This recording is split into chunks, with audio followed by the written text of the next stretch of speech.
축구에는 신이라고 불리우는 남자가 있습니다. 바로 아르헨티나가 자랑하는 축구 선수인 메시 선수입니다. 이번 카타르 월드컵에서 조국팀을 우승으로 이끌므로 그의 이력을 완벽하게 완성을 했습니다. 그의 경기를 직접 보기 위해서 카타르 현장에 아르헨티나 사람들이 몇 년 동안 돈을 모아서 이번 월드컵에 참여를 했습니다.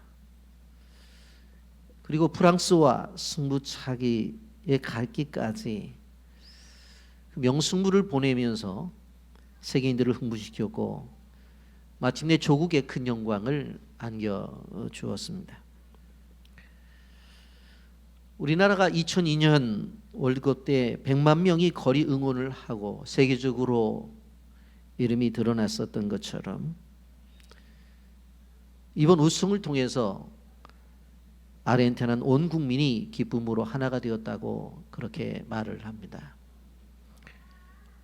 여러분, 이렇게 월드컵 축구의 우승을 해도 기쁨이 충만하고 그것이 국가적 기쁨이 되는데 인류 역사 속에서 역사적인 하나의 사건이 있게 됩니다. 그것은 바로 우리 주 예수 그리스도께서 이 세상에 오신 것입니다. 이것은 한 나라가 월드컵에서 승리를 한 것 그 이상으로 비교할 수 없을 정도로 하나님의 나라에 하나님의 역사가 시작되었다고 하는 것입니다.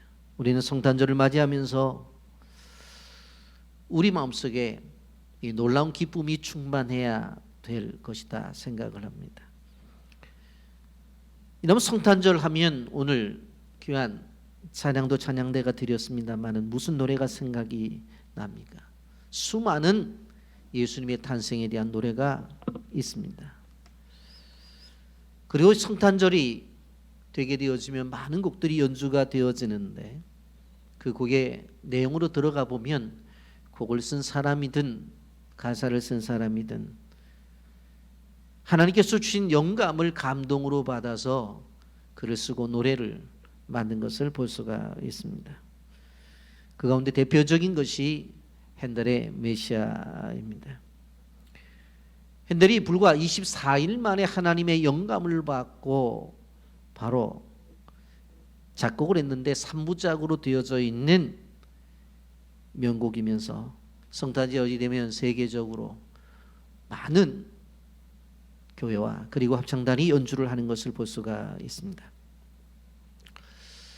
여러분, 오늘 성탄절인데 주일날입니다.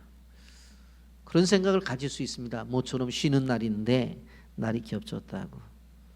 근데 한 가지 더 가르쳐 드릴게요. 1월 1일도 주일입니다.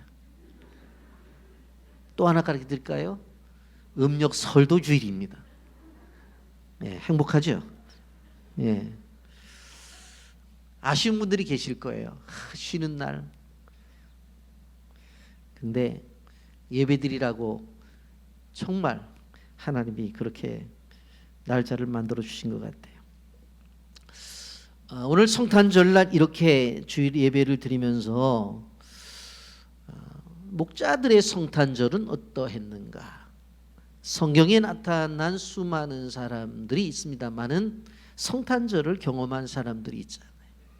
대표적으로 동방의 박사들, 그리고 양을 치는 목자들, 이 성탄절을 직접적으로 경험한 그분들을 우리가 보면서 오늘은 목자들이 맞이한 성탄절이 어떠했는가 하는 것들을 좀 말씀을 통해서 은혜를 나누고자 합니다. 영상을 보고 말씀 계속 하겠습니다.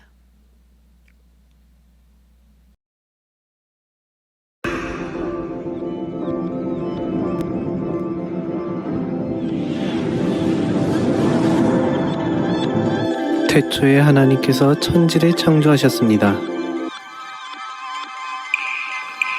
아름다운 산과 숲도, 물고기들도, 하늘에 나는 새들도,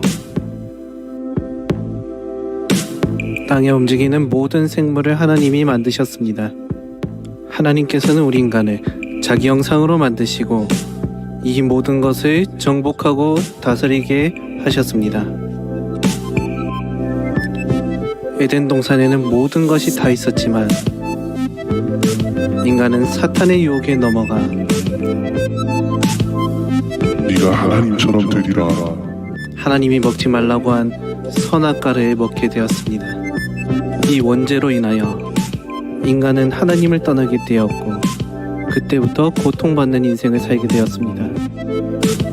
하지만 하나님은 인간을 버리지 않으시고 가죽옷을 입히시고 여자의 후손이 뱀의 머리를 상하게 할 것이라는 예언을 주셨습니다.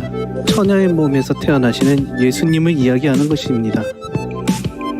하나님께서는 노아의 방주를 통하여 오실 그리스도를 설명하셨습니다. 아브라함이라는 한 사람을 선택하여 그리스도가 이 땅에 오실 가나안 땅으로 가라는 언약을 주셨습니다. 그리고 아브라함의 씨로 말미암아 천하 만민이 복을 받을 것이라는 예언을 하셨습니다. 하나님께서는 그 아들 이삭에게 자신의 죽음 대신에 순양이 대신 죽는 것을 보이시면서 그리스도가 오실 때까지 양이나 다른 짐승을 죽여야만 죄가 용서된다는 것을 보여주셨습니다. 그 후 하나님께서는 말씀을 주시고 여러 가지 사건들과 또 여러 인물들을 통하여서 수많은 선지자들의 예언들을 통하여서 오실 그리스도를 설명하셨습니다. 보라, 처녀가 잉태하여 아들을 낳으리니 그의 이름은 임마누엘이라 하리라 하라. 베들레헴 에브라다야, 너는 유다 족속 중에 작을지라도 이스라엘을 다스릴 자가 내게서 내게로 나올 것이라. 그의 근본은 상고에 영원히 있느니라. 이는 한 아기가 우리에게 낳고 한 아들을 우리에게 주신 바 되었는데 그의 어깨에는 정사를 메었고 그의 이름은 기묘자라, 모사라, 전능하신 하나님이라, 용전하시는 아버지라, 평강의 왕이라 할 것임이라. 우리는 다 양 같아서 그릇 행하여 각기 제 길로 갔거늘 여호와께서는 우리 모두의 죄악을 그에게 담당시키셨도다.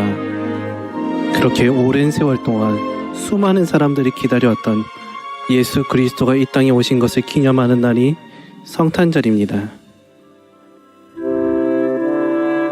성경의 약속대로 처녀인 마리아가 성령으로 말미암아 아기를 가지게 되었습니다. 성경의 약속대로 예수님은 베들레헴에서 태어나게 되었습니다.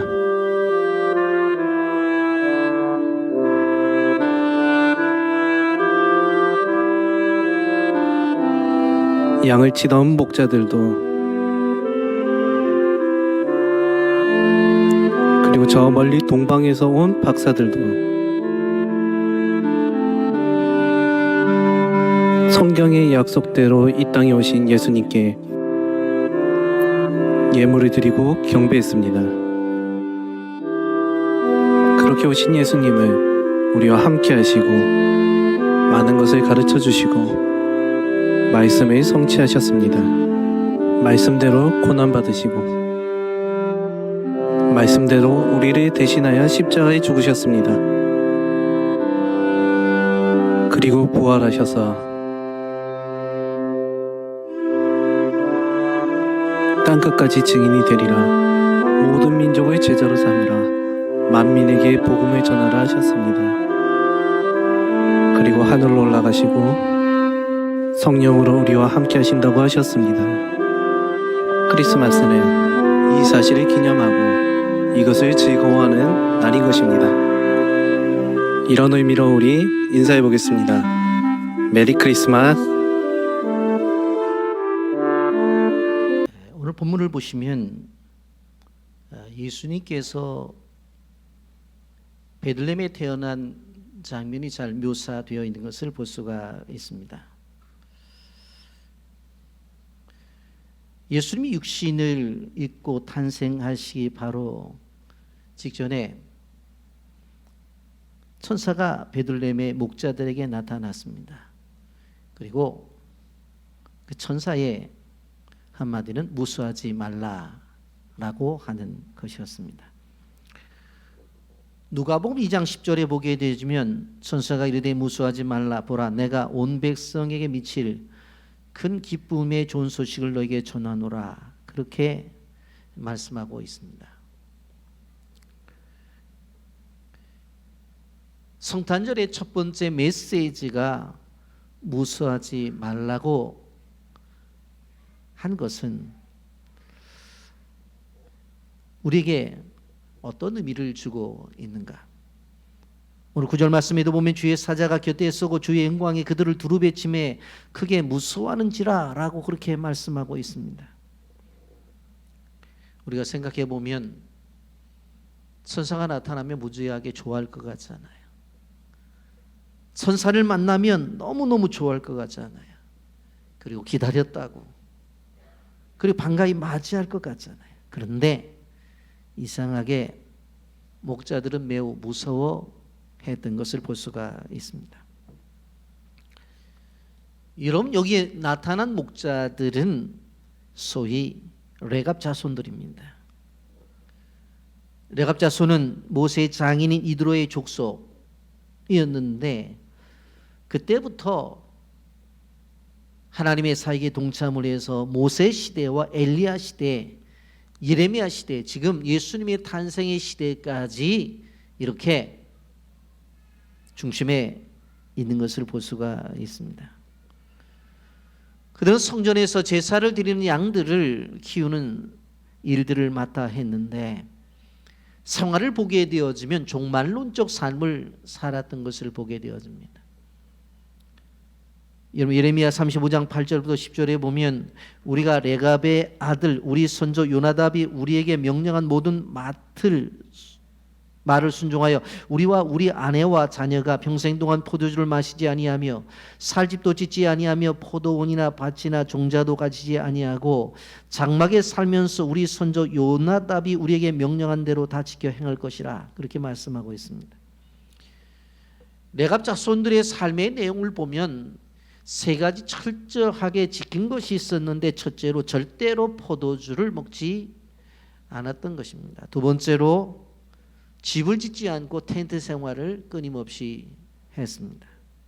그리고 농사를 짓지 않고 목축업을 했어요. 농사를 짓는다고 하는 것은 한 곳에 정착을 한다는 것이고, 목축업을 한다는 것은 풀을 따라 이동을 한다는 거예요. 그렇기 때문에 그들이 집도 짓지 않고 텐트 생활을 했다는 것은 끊임없이 이동하며 생활을 했다고 하는 것입니다. 그것은 자기들이 이 땅에 사는 곳이 영원한 곳이 아니라고 하는 것을 실존적으로 경험하며 살아갔다고 하는 것입니다. 여러분, 예수님의 성탄 소식이 이 목자들에게 임했다. 여러분, 만약에 왕에게 알려졌다고 한다면 왕은 정치적인 자신의 생명을 연장하기 위해서 수많은 아이들을 죽였을 것입니다. 당시에 바리새인이나 서기관들에게 전해졌다고 생각하면 자신들의 지위를 유지하기 위해서 예수님을 핍박하고 정치적으로 왕과 연대하여 예수님을 죽이려고 했었을 것이 분명합니다. 그리고 이 소식이 장사하는 사업가들에게 전해졌다고 한다면 그들은 어떻게 하든지 예수님의 탄생을 이벤트화해서 돈을 벌려고 수고하고 노력을 했었을 것입니다. 그런데 그들에게 나타나질 않으셨어요. 선조들로부터 하나님께 받은 말씀을 그대로 지키며 살아가는 순수한 레갑 자손들, 그 목동들에게 하나님이 복된 소식을 전해 주신 것입니다. 목동들은 척박하고 어려운 환경 속에서 일을 해야 했고 밤을 지새면서 일을 해야 했던 것이 보통이었습니다. 겉으로 보기에는 강한 사람들처럼 보였지만 그러나 하나님의 임재 앞에서는 두려움이 왔었고 하나님의 임재 앞에서는 무서움까지 느끼게 되었던 것입니다. 그래서 천사가 나타났었을 때에 두렵고 무서웠던 거예요. 그런데 우리는 기억해야 돼요. 무서워해서는 안 됩니다. 그럼 무서워하지 말아야 될 이유가 뭘까요? 누가복음 2장 10절 11절에 보면 천사가 이르되 무서워하지 말라 보라 내가 온 백성에게 미칠 큰 기쁨의 좋은 소식을 너에게 전하노라 오늘 다윗의 동네에 너희를 위하여 구주가 나셨으니 곧 그리스도 주시니라 그렇게 말씀하고 있어요. 무서워하지 말아라. 무서워하지 말아라. 여기에 보게 되어지면 천사가 이르되 무서워하지 말라 보라 그랬는데 이 보라라고 하는 말씀은 바로 원어에서 이뚜라는 단어를 쓰고 있어요. 이것은 감탄사예요. 왜 감탄합니까? 구약에서 예언되었던 그 메시아가 오셨다고 하는 거예요. 말씀이 육신이 되셔서 이 땅에 그분이 오셨다고 하는 것입니다. 여러분 사도행전 3장 24절에 보면 또한 사무엘 때부터 이어 말한 모든 선지자도 이때를 가리켜 말하였느니라. 선지자가 끊임없이 말씀했던 그분, 선지자가 끊임없이 예언했던 때, 그때에 그분이 오셨다고 하는 것입니다. 그렇기 때문에 예언된 성취가 이루어졌기 때문에 무서워하지 말라고 하는 것입니다. 오늘 성경은 분명히 말해요. 바로 이분이 누구라고 했어요? 너희를 위하여 구주가 나셨으니 곧 그리스도 주시니라. 여기에 보면 구주라는 표현과 주라는 이 두 가지의 표현을 동시에 쓰고 있는데 구주는 소테르라고 하는 단어인데 구원자, 해방자, 우리의 죄의 대가인 사망을 제거해 주시는 분이라는 의미를 갖고 있어요. 그리고 주란 퀴리오스라는 단어를 쓰고 있는데 주인이고 왕이라는 그러한 의미를 갖고 있어요. 그래서 분명코 왜 무수하지 말아야 되느냐? 오늘 다윗의 동네에 너희를 위하여 구주가 나셨으니 너희를 구원하기 위한 그분이 오셨다. 그리고 그분은 주시다, 왕이시다. 그렇게 이야기를 하고 있는 것입니다. 여러분 통치자이신 주님께서 우리를 위해서 친히 육신을 입고 태어나신 날이 성탄절이에요. 여러분 그렇기 때문에 절대적으로 무서워하지 말라고 말씀하고 있습니다. 바로 우리에게 무서움이 아니라 우리는 어떻게 고백을 해요? 누가복음 2장 14절에서 말한 것처럼 지극히 높은 곳에서는 하나님께 영광이요 땅에서는 하나님의 기뻐하신 사람들 중에 평화로다라고 이렇게 고백하는 고백이 있어야 된다고 하는 것입니다. 누구에게 평화가 임한다고요? 기뻐하신 사람들, 은총을 입은 사람들에게 평화가 임한다고 말씀하고 있습니다. 여러분 이 평화는 하나님과 단절되었던 그 단절 속에서 회복을 이야기하는 거예요. 그렇기 때문에 이것은 절대적 평화입니다. 이것은 예수 그리스도로부터 시작된 평화예요. 이제는 두려움과 무서움이 끝나고 하나님의 관계가 회복되어졌다고 하는 이야기입니다. 이것이 아기 예수께서 이 땅에 오신 선물이라고 하는 것을 우리는 기억해야 되는 것입니다. 그래서 이것이 우리들에게 굿뉴스, 좋은 소식이 되어지는 거예요. 주님이 이 땅에 오시면 우리의 구주가 되셨고 그분은 진정 왕이신 주님이 되셨다라고 하는 것입니다. 이렇게 제가 말씀을 전합니다마는 그렇게 이야기를 하죠. 그러나 목사님, 세상은 여전히 무섭고 두렵습니다. 우리가 살아가는 세상에 가보면 그렇게 녹록지를 않아요. 분명히 성탄의 소식이 기쁜 소식이라고 말씀을 했는데 성탄이 되어도 예배는 참여하지만 내 마음이 기쁘지를 않아요. 느껴지지를 않아요. 왜냐하면 내게 오신 주님보다도 내 삶이 더 커져서 실질적으로 주님의 오심이 내게 피부에 와 닿지를 않는다는 거예요. 예배는 참석했어요. 기쁘다고 주셨다고 노래는 불렀어요. 그런데 내 마음 한구석에 있는 이 걱정과 염려는 오히려 주님이 오신 그 기쁨을 뛰어넘지 못해서 걱정 속에서 염려 속에서 예배를 드리게 되고 있다는 거예요. 여러분, 그러면 우리만 그랬느냐? 그건 아니에요. 여러분, 예수님이 당시에 태어날 우리 누가복음 2장 1절에 보면 그때 가이사 아구스도가 영을 내려 천하로 다 호족하라 하였으니라고 말씀해요. 아구스도라고 그러죠. 세계사에 보면 아우구스투스라고 그런 황제가 나오는데 이 동일한 인물이에요. 로마의 최초의 황제로 율리어스 시저의 양자였습니다. 로마 제국의 황제라고 볼 수가 있습니다. 그는 모든 정적들을 제거하고 기원전 29년에 로마 유일한 통치자가 되어서 기원 후 14년까지 로마를 통치한 것을 볼 수가 있습니다. 그는 자기가 세운 나라가 정의롭고 세상 속에 평화가 왔다고 그렇게 주장을 했어요. 자신의 양아버지인 시저를 신이라고 선포를 하고 자신은 그 신의 아들이라고 칭했어요. 그래서 세상 사람들은 이 아구스도를 세상의 구주이자 세상의 왕이라고 그렇게 불렀던 것입니다. 이스라엘은 이 아구스도가 통치하는 그 통치 속에 속국으로 직급 고통을 받고 있었던 것을 보게 되어집니다. 여러분, 초대교회 역사를 보게 되어지면 주 313년 콘스탄틴 대제가 기독교를 공인할 때까지 무려 250년 동안 이 큐리어스라고 하는 주라는 단어 때문에 50만 명이 순교를 당하는 것을 볼 수가 있습니다. 왜냐하면 황제도 주라고 불렀기 때문에, 황제도 큐리어스라고 불렀기 때문에.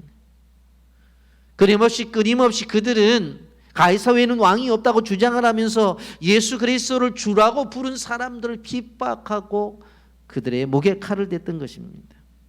그러니까 오늘 본문에 누가가 이 부분을 강조하고 있는 것을 볼 수가 있어요. 당시에 왕은 둘이었다. 당시에 주라고 부르는 대상은 둘이었다는 거예요. 하나는 아구스도가 주라고 불림을 받았고, 또 하나는 예수를 믿는 사람들이 예수 그리스도를 주라고 불렀다고 하는 것입니다. 세상을 장악하고 있는 아구스도라는 주가 있고, 그리고 사회계층의 가장 밑바닥에 속한 가난한 목수의 아들로 태어난, 그리고 지금 구유에 누인 아기 예수가 바로 주라고 하는 거예요. 여러분, 누가복음 2장에만 구유라는 단어가 3번 나와요. 7절과 12절과 16절에 나오는 것을 볼 수가 있습니다. 누가는 이 복음서를 쓰면서 이 두 사람을 대비시키고 있는 것을 볼 수가 있습니다.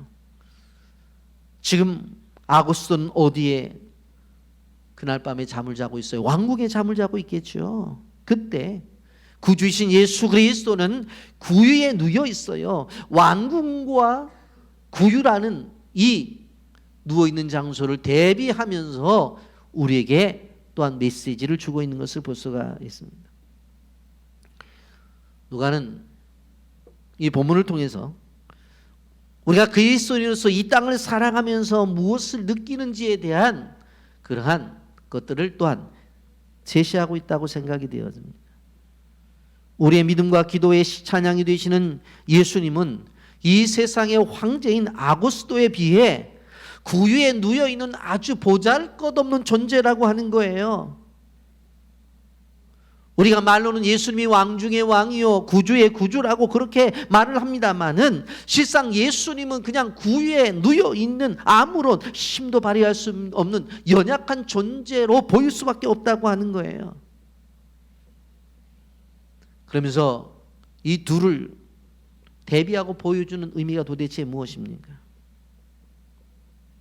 아무리 우리가 믿음을 갖고 산다 할지라도 아구스도로 상징되어지는 세상의 돈이나 세상의 권력이나 물질의 힘을 생각해 볼 때에 우리는 우리의 시선이 어디로 가고 있느냐라고 하는 것이에요. 그래서 현실로 생각해 보자는 거예요. 아무리 우리가 믿음을 얘기하더라도 그렇게 얘기할 수 있죠. 목사님, 현실을 보시라고. 현실을 보시라고. 현실이 어떤지 아냐고. 현실의 눈을 뜨시라고. 진짜 우리가 살아가는 세상이라고. 우리는 권력 앞에, 우리는 돈 앞에 어쩔 수 없는 존재가 되었다고. 그러면서 성경 속에서 어떻게 보면 의도적으로 이 아구스도와 구유에 누인 어린 예수를 대비하면서 우리에게 메시지를 주고 있어요. 그래서 얼핏 생각해 보면 구유에 누인 아기 예수가 너무나 초라해 보여요. 그래서 그것을 생각해 보면 나도 초라하다고. 왜? 내가 그분을 믿으니까. 그러나 우리는 누가 참된 주님인가를 생각해 봐야 됩니다. 여러분, 로마 황제가 천하의 모든 사람을 등록하라고 명령을 내렸습니다. 그랬더니 그 황제 아래에 있었던 모든 사람들을 등록할 수밖에 없어요. 여러분, 2절에 보면 이것이 첫 번째 등록이었다고 말씀하고 3절에 보면 모든 사람들이 호적하러 올라갔다고 말을 해요. 2절 3절 보십시오. 이 호적은 구레뇨가 수리아 총독되었을 때 처음 한 것이라. 3절에 모든 사람이 호적하러 각각 고향으로 돌아가매 그랬어요. 이런 마리아가 임신해서 이제 아이를 낳을 말기가 되었는데 호적 등록 칙령이 내려진 거예요. 예수님이 탄생하기 전에 이러한 칙령이 내려진 거예요. 전국적으로 내려졌어요. 근데 이거는 가든 말든 자기의 선택이 아니란 말이에요. 사실 요셉과 마리아에게는 잔혹한 일이었어요. 인정사정 볼 수가 없어요. 여러분, 나사렛에서 이 베들레헴까지는 약 160km가 되어져요. 우리가 사는 인천에서 대전을 지나서 제가 휴대폰으로 찍어보니까 익산까지 갈 정도의 먼 거리예요. 그런데 임산부가 걸어서, 그도 나귀를 타고 거기까지 가야 된다고 하는 것이 이게 가능한 일이냐. 그런데 가야 돼요. 칙령이니까. 선택권이 없어요. 식민지 백성으로서, 속국으로서 어떻게 할 수가 없는 거예요. 무조건 복종할 수밖에 없는 거예요. 그렇지 아니하면 커다란 불이익을 당할 수밖에 없어요. 여기까지 보면 요셉과 마리아는 세상의 권력 아래서, 세상의 권력의 통제 아래서 힘없이 당하는 한 나그네로 보여질 수밖에 없어요. 그런데 오늘 이 성경을 가만히 우리가 보시자고요. 누가 이 나라를 다스리고 있는지. 누가가 아구스도의 호적을 자세하게 기록한 것은 분명코 이 기록한 의미가 있다고 하는 것을 우리는 볼 수가 있습니다. 이 내용 속에 너무나 중요한 의미가 있기 때문에 우리는 꼭 생각하고 넘어가야 돼요. 그렇습니다. 로마 황제 아구스도가 호적을 하라는 칙령은 700년 동안 메시아가 탄생될 것이라고 하는 약속의 말씀에 도구가 되었다는 것입니다. 왕이 호적 명령을 내렸어요. 그래서 이제 요셉과 마리아가 베들레헴으로 가게 되어지죠. 그곳에 가게 되어지면 결국은 산딸 마지막이 된 마리아는 아이를 낳을 수밖에 없어요. 그런데 이 아이를 낳는 것이 단순한 게 아니에요. 왜냐하면 미가 선지자가 예언한 예언의 말씀에 응함이라는 거예요. 미가서 5장 2절 베들레헴 에브라다야 너는 유다 족속 중에 작을지라도 이스라엘을 다스릴 자가 내게서 내게로 나올 것이라. 그는 근본은 상고요 영원에 있느니라. 여러분, 이러한 칙령이 없었다면 갔겠어요? 산딸이 다 됐는데 안 갔다. 그래서 사람들 조사를 해가지고 건강한 사람들만 가라. 아니 대표적으로 가장만 갔다 오면 된다고 했으면은 마리아가 이 베들레헴까지 갔겠느냐고. 그 무거운 몸을 이끌고 안 갔을 것이 분명해요. 근데 무조건 가야 된다는 거예요. 무조건 가야 된다는 거예요. 생각해 보면 세상의 권력 앞에서 무기력한 한 가정을 보는 것 같아요. 그런데 그 속에 들어가 보면 이것은 그런 것이 아니라 이미 하나님께서 예언하신 말씀을 따라 움직이고 있다고 하는 그 흐름을 볼 수가 있는 거예요. 여러분이 기억해야 돼요. 세상의 권력도 하나님이 통제하고 계신 거예요. 세상의 사람들은 그렇게 생각했을 거예요. 내 말을 안 믿어? 아구스도는 그렇게 생각했을 거예요. 건강한 사람들은, 아픈 사람들은, 아이를 낳을 딸이 다 된 사람이 어떤 사람이든지 가야 된다고 하는 겁니다. 가야 된다고 하는 거예요. 그래서 가고 있어요. 그것을 생각해 보면 세상의 권력이, 세상의 세력이 통치하는 것 같아요. 그런데 그 내용을 들여다보면 하나님이 세상을 통치하는 거예요. 누가 세상을 통치하고 있습니까? 왕궁에 앉아있는 아구스도가 지금 통치하고 있는가, 아니면 구의 누인 아기 예수가 통치하고 있는가 생각을 해보세요. 성경의 내용을 자세히 하게 보게 되어지면 바로 왕궁에 앉아서 큰 소리 치고 있는 아구스도가 통치하는 것이 아니라 구리에 누워있는 아기가 세상을 통치하고 있는 거예요. 아멘입니까?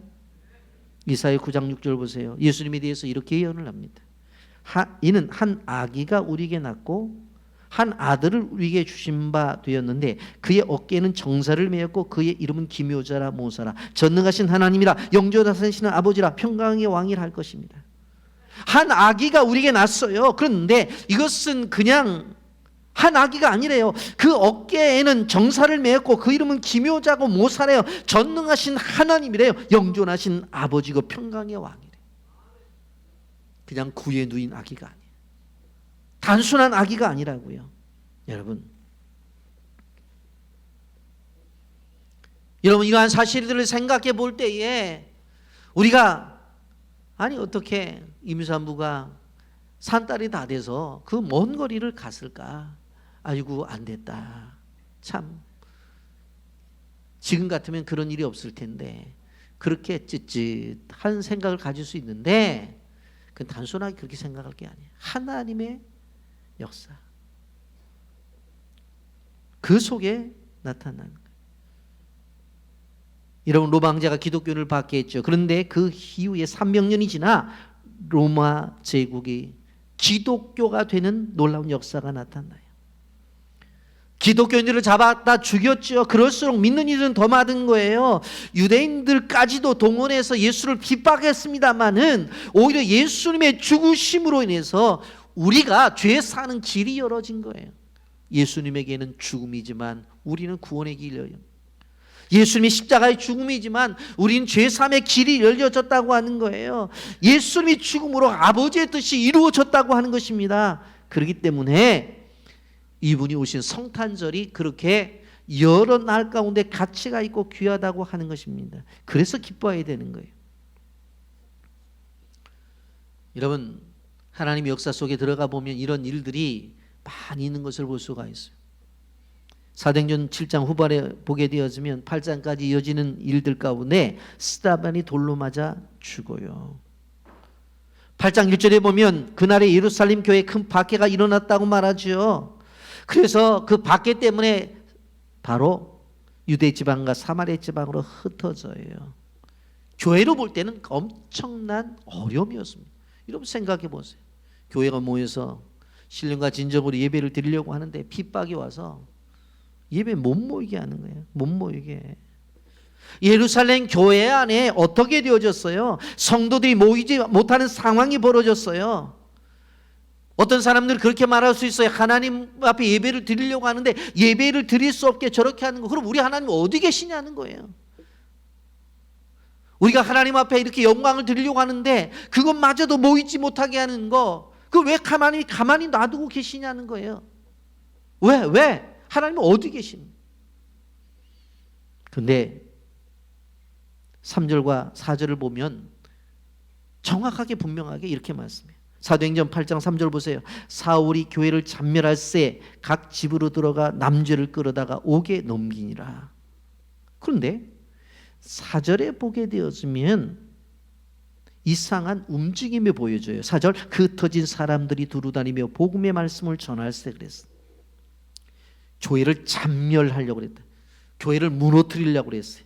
그리고 예수 믿는 사람들은 잡아다 옥에 갇혔어요. 그런데 4절에 보면 흩어진 사람들이 두루 다니며 복음의 말씀을 전할세라고 그랬어요.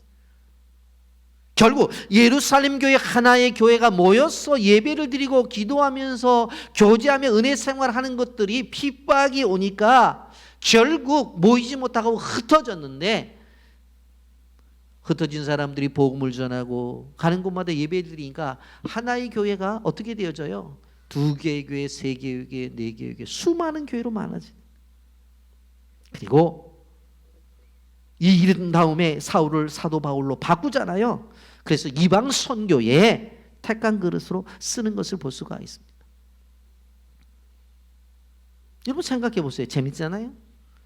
사울이 교회를 잔멸하려고 했어요.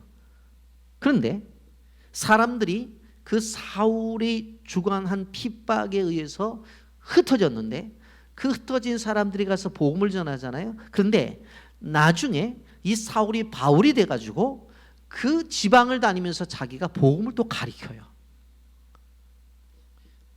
저는 되게 재미있는데 여러분 별로 재미없는 것 같아. 생각을 해보세요. 자기가 핍박했어. 그래서 모이지 마. 도망가서 그 사람들이 교회를 세우니까 나중에 은혜 받고 와서 도망간 사람들이 가서 성경 공부하고 날아다닌다. 여러분 또 하나 예를 든다면 여기 야곱을 보세요. 야곱의 인생을 바라보게 되어지면 형을 속인 대가로 도망자가 되었잖아요. 외삼촌 라반의 집에 가서 20년 고생을 하잖아요. 라헬을 위해서 7년, 레아를 위해서 또 7년. 예? 실질적으로는 부인을 얻을 땐 거꾸로 얻지만 얻고 나중에 가려고 하니까 같이 사업하자고 삼촌이 꼬셔서 6년에서 20년을 같이 있게 되었잖아요. 그리고 돌아와요. 그런데 정작 자기가 사랑하는 그 라헬의 아내에게서 난 요셉이 죽은 줄 알고 생활한다. 죽은 줄 알고. 근데 나중에 기근이 들어서 자녀들에게 애굽에 가서 양식을 구해오라고 하는 그 일을 통해서 어떻게 되어져요? 거기서 총리가 된 요셉을 만나게 되어져요. 그리고 당시 바로왕을 만나게 되어지는데, 바로왕 앞에 뭐라고 말해요? 자기는 130년 동안 험악한 세월을 보냈다고 그렇게 말을 해요. 여러분 생각을 해본다고 한다면 야곱의 인생의 전체를 보게 되어질 때에 실질적으로 형을 속여서 삼촌 라반의 집으로 도망갈 때도 베델에서 하나님 만났잖아요. 그리고 그곳에 20년 생활을 하다가 되돌아오게 될 때에 형을 이제 만나야 되잖아요. 그때 야뽕 강가에서 야곱이 이스라엘로 되어지는 놀라운 축복을 경험하잖아요. 도망갈 때도 하나님이 함께 하셨죠. 돌아올 때도 하나님이 함께 하시죠. 끝까지 극심한 흉년을 만나 이제 굶어 죽을 것 같았는데 양식 구해오라고 했더니 자식들이 가서 총리된 바로 자기 아들을 만나잖아요. 모든 것들이 하나님의 은혜예요. 이러면 야곱이 자식의 이름을 통해서 가슴 아팠잖아요. 그런데 가장 가슴 아픈 사건이 나중에 가장 복된 일로 결과가 나타나. 여러분 우리의 인생 속에서 믿음의 사람들은요, 가장 가슴 아픈 일이 어느 한순간에 그것이 하나님 주신 복으로 나타날 것이라는 믿음을 갖고 살아야 돼. 요셉이 형들에게 위로한 말들을 좀 생각해 보세요. 창세기 45장 5절. 당신들이 나를 이곳에 팔았다고 해서 근심하지 마소서, 한탄하지 마소서. 하나님이 생명을 구원하시려고 나를 당신들보다 먼저 보내셨나이다.